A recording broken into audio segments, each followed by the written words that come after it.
The hidden source of chronic, just one second, chronic phlegm. And today we're going to show you how to get rid of it. If you're constantly clearing your throat and you have this mucus stuck over your vocal cords, you might want to consider things other than decongestants and antihistamines, especially if they're not working. We've been told that this problem is mostly postnasal drip or coming from our lungs. But there's another source that is way more common than both of these combined, and it's called silent reflux. And our body is trying to protect the vocal cords with mucus. And as soon as we get rid of that protective layer of mucus, then you can have damage to your vocal cords and end up with a voice that's hoarse or scratchy. A microscopic digestive enzyme called pepsin. It's actually stuck up here by the vocal cords. Pepsin is the most powerful enzyme that breaks down protein, like steak. When you eat steak or meat, the acid in the stomach is supposed to trigger this enzyme to dissolve it. And so we don't want this enzyme to go through this valve from the stomach up into the esophagus, up by your vocal cords right here. We don't want that there, because these enzymes can then interact with your own proteins and irritate them and even dissolve them. And it really is not the typical heartburn that you might feel. And that's why they call it the silent reflux, because it doesn't feel like acid reflux. So the reason why the mucus is there is to protect you from this enzyme. But the big question is, why is the enzyme up here and why isn't it staying in the stomach? Well, it has to do with this little valve right here. You have two valves. You have one on the top of the stomach and you have one at the bottom of the stomach.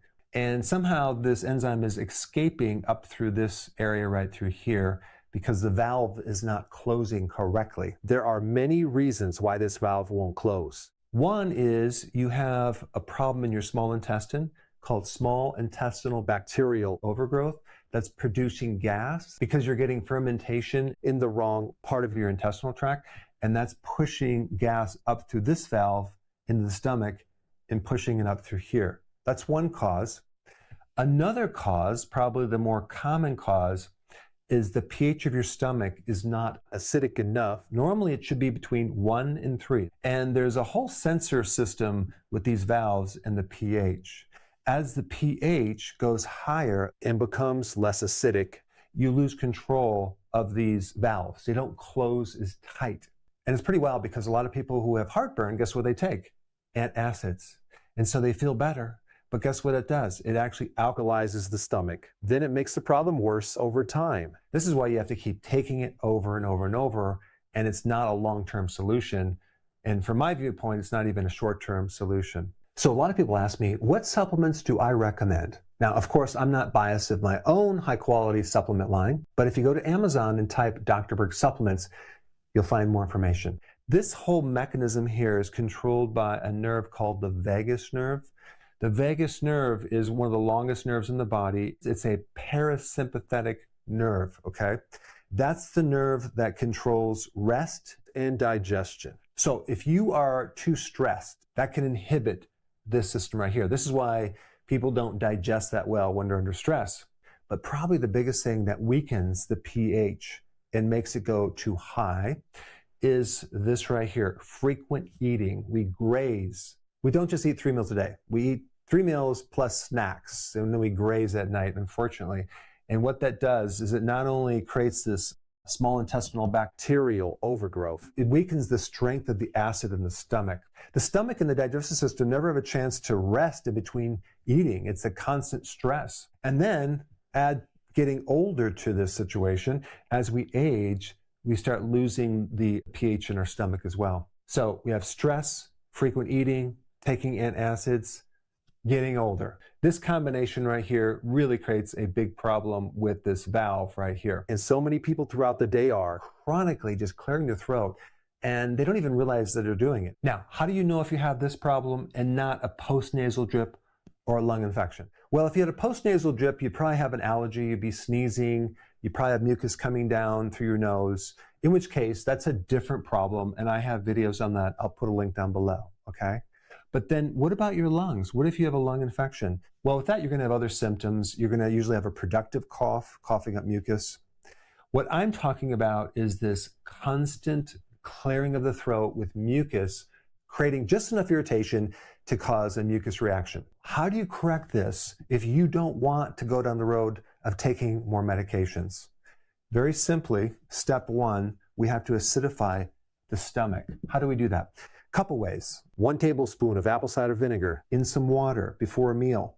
You take it through a straw, can be very beneficial. Ultimately, most people need to take Betaine hydrochloride, which is a natural remedy, can be used to acidify the stomach.